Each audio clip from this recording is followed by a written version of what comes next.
Shalom, shalom. In today's message, I'm going to show you how to extend your internet service, especially if you're in a rural area. Out here where I live, I have multiple buildings on the properties, but I only have one access point to where our internet provider installed a modem. And then from there, I'm going to branch it off and go further. Let's talk about it.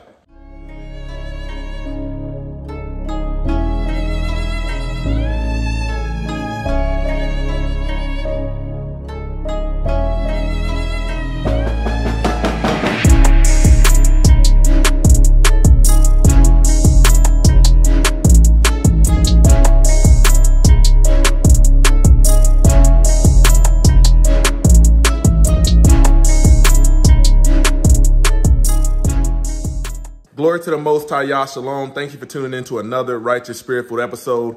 Today, I'm back at it in them trenches, handling that kingdom business. Man, just fed the dogs right there. Got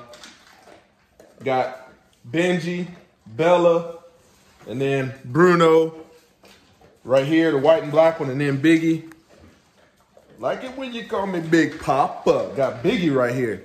But today, I'm extending our internet services, probably about a good 100 yards for the sake that we're putting security system. I already got the security system pretty much set up in the kennels and boarding area where we run our business. But a while back, I had our internet installed when we first moved in here, and out where we live, we don't have regular underground fiber internet. What we have is a little dish that shoots to a radio tower, and that's how we get our internet. But when the guy was out here, I asked him, could he run the cable to put to this other building? And he was like, no, we don't do that. I can leave you the cable and then you do it yourself. And this is ultimately what I'm doing today. So stay tuned. I'll show you what we're working with. I'll show you what I got right here. You know, I bought this Nighthawk modem right here because what they gave, when they give you these internet, when you come out and install internet, by the way, this is my field of expertise. This is what I do in the Army. This is what I came in the Army doing IT, you know, communication services, working with satellite, stuff like that. So this is right up my alley. But when the internet provider comes out and installs, they're going to give you a weak modem, and it's not gonna have a whole bunch of capabilities. So I updated to this 8-stream tri-band Wi-Fi router. Gonna push a little bit more strength. Also, it's gonna have two different nets. Gonna have a 5 gig and a 2.4, and it's gonna be stronger. But I got this one right here because you can see on this one on the bottom, it only has one additional auxiliary RJ45 plug. And then you look on this one, and it's got 4 additional ones. So we can really get it in. So what I did was I pretty much branched it off with a short RJ45 into the Nighthawk, ran it up the wall right here, ran it across. It's coming down back around there. And then I have you can see right here, this used to be a door into the kitchen. And I pretty much put a pilot hole through there, fed it through there, coming around in here, and the little hole. And I just ran it up. Ran around the cabinets over here. I could have went through the attic and done it, but the problem with the attic is the way the AC unit is up there, I would have had to lay too much board down, because if you step in between those 2x4s in the attic and you don't realize that it's drywall, you're coming straight through the roof. And I would have had to make too much of a path. Look at this. What the heck y'all got going on? Hey, this is how much they eat right there, and they'll eat more than that. That's like a baking dish full of food, full of dog food. I keep their food in that yellow container, but they'll eat all this. This joker right here, bully everybody out of their food. So I pretty much ran it just across, just a real easy run with little fasteners, little nail fasteners. Came in here, ran it down and across. Now, if I was doing this, if I had to do this like at somebody else's house, or if I had to do this at work, what I would have done was I probably would have, because the expense would have been on them to run it through the attic. Let me take you out in Matter of fact, I'll show you this because this is important. Okay, so right here, went down into the cabinets, and then back under there, there was already a hole where somebody ran that water line for a refrigerator to go out in the garage. So what I did was I put another pilot hole right beside it, ran my Cat 6 cable through there, and I'll show you where it comes out. Because today we're in for it today. All right. Okay, so right there, it comes out right there, and then I got enough slack, and then there's the extender. But the run that I'm gonna have to make today is I'm gonna have to run a line around here. I'll show you. I'm gonna have to extend that line, run it around here, and then probably go about 6 to 8 inches deep all the way. Let me give you this so you run all the way across here. And then I'm gonna have to probably put a access box somewhere along right about here. I'll put a access box for the point where there's gonna be a connector where two RJ45s will meet, and I can run the additional length of cable through here and through the building. And then I'll take some conduit and most likely take some conduit and come up like right about in here, because I have a outlet right there that Wi-Fi extender can plug into, and it will give me a signal all through my kennel building. Because right now, if I was to test Wi-Fi signal, you know, I have about 2 to 3 bars worth of Wi-Fi signal outside of this building right here. But anything about communication and Wi-Fi signals, when you have a long signal that's pushing like that, it doesn't take much of a communication barrier. So this metal for this building and the insulation inside pretty much deaden that signal. And when you get in the inside, you can't even pick it up. So that's why we're doing this run today. You know, it's gonna be some conduit. I'll make an access box with some conduit and some concrete. And then it's a lot of pickaxe work and shovel work. But man, when it comes to this work, typically you want to go a minimum of like 12 to, you want to go about 18 to 24 inches in the ground. But I'm gonna show you why I'm only gonna go about 6 to 8 today, because the only thing that I need to stop it from doing is being above ground and that lawnmower catching it. That's what I don't want. The reason I'm not gonna go as deep is for the simple fact that I've already got lines running right here. And when I've had the property surveyed for lines, I got electrical lines and gas lines that are all gunning back there. So I'm not going as deep with it. I'm gonna just get it beneath the surface, and that'll be good enough. So stay tuned. So right now I'm headed off to Lowe's, just finished hitching up the trailer and about to go to Lowe's and grab a ditch witch, possibly, depending on the rental fee. That way I can move across this pretty quick. And then I'll grab some conduit and then pretty much fold it and bend it around the trailer, because I think it's gonna come in 25-foot sections. So we'll get everything we need, come back, dig the ditch out, possibly return the equipment depending on how long we rent it for. Stay tuned. All right, so I'm back at it. Got this ditch witch, this walk behind ditch witch, and we're gonna dig this trench out, come back and return it, and then pick up some conduit with the trailer from Lowe's and get the rest of the stuff we need. But you know, when it looks like, when I have this rough ground, you know, out where I live, it's got a lot of rocks and stuff like that, subsurface, you know, this ditch witch will turn about 2 to 3 hours worth of pickaxing and wrestling with that hard ground. You can rent it per hour, or for 4 hours like this one.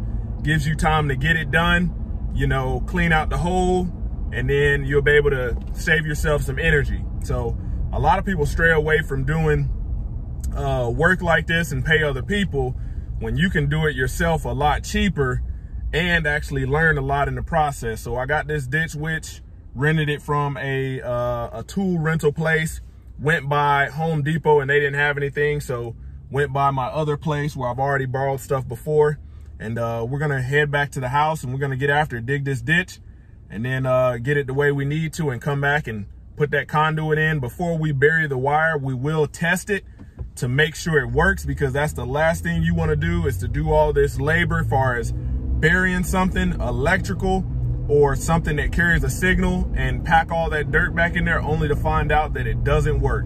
That'll be your worst nightmare. Stay tuned. So we're back at it right here. Here's the ditch witch we got right here. It is a 4-inch trencher. It'll trench you a trench 4 inches wide. And this right here is what moves the dirt out the way. And like I said, I rented this for 4 hours, so I'm gonna dig the ditch and then I'm going to get this back. That way they can refund me the difference that I didn't use, and I can be done with this, trenching this out in no time. Get this whole run from back over here and all the way over there in no time and be good to go. Stay tuned. All right, got it all unchained. We're gonna start this bad boy up. Key goes in there. The key little hole looks kind of busted, but we gonna get it. Looks busted, but we will get it. Pull that out. Make sure this key goes in there good. I don't know what they didn't gave me out here. Okay, key goes in there. We're gonna start it up. Push the choke in. Bring the idle up some.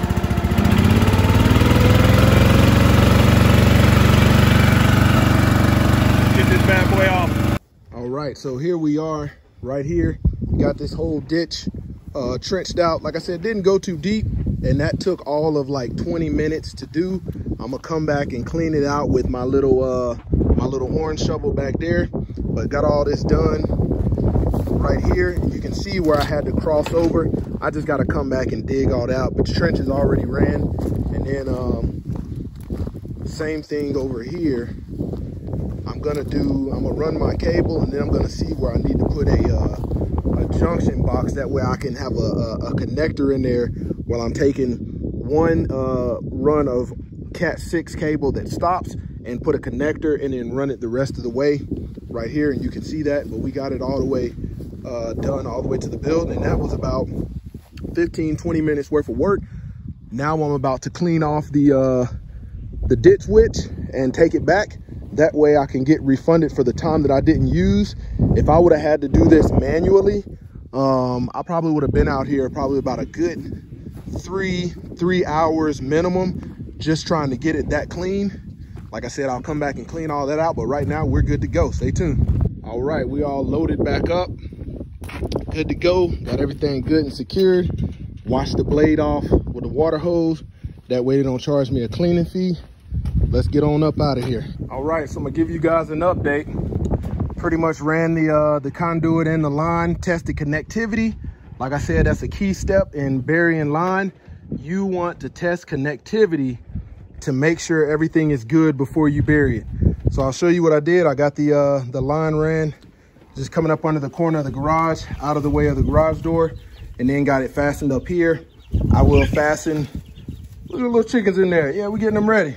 Got some guineas in there, but got the line. I gotta run the rest of that later and fasten it to the wall, secure it.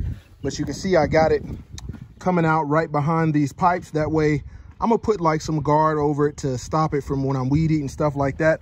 But you can see it, got the conduit ran all the way in there, just like such.